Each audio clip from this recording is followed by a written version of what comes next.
Gradient line in CorelDRAW. Quick disclaimer, you need to follow this step-by-step guide carefully, because skipping a single step will affect your final result.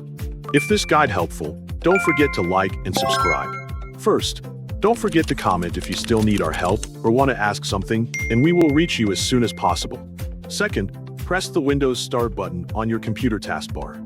Type CorelDRAW into the search box and open the application from the search results. Once the program launches, open an existing document or create a new project depending on your needs. Next, locate the toolbox and select the two-point line tool.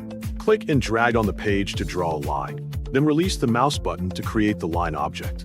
After the line appears on the page, switch to the Pick tool and select the line so it can be edited. Open the Outline Pin dialog from the bottom status bar or the Properties panel. Increase the outline width to make the gradient effect easier to see once it is applied. When you are satisfied with the outline thickness, click OK to apply the settings. Keep the line selected on the page and move your cursor to the top menu bar. Click Object to open the object-related options and select Convert Outline to Object from the drop-down menu.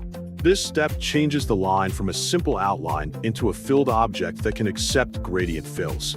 Once the line has been converted, press F11 on your keyboard to open the Fountain Fill dialog box. In the Fill settings, choose the starting color that you want to appear at one end of the line. Next, select the ending color that will appear at the opposite end.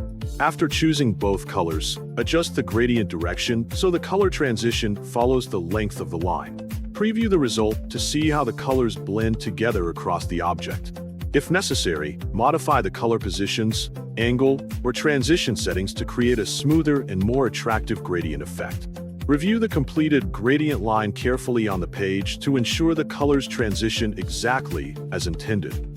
Once you are satisfied with the final appearance, save your project to preserve the changes.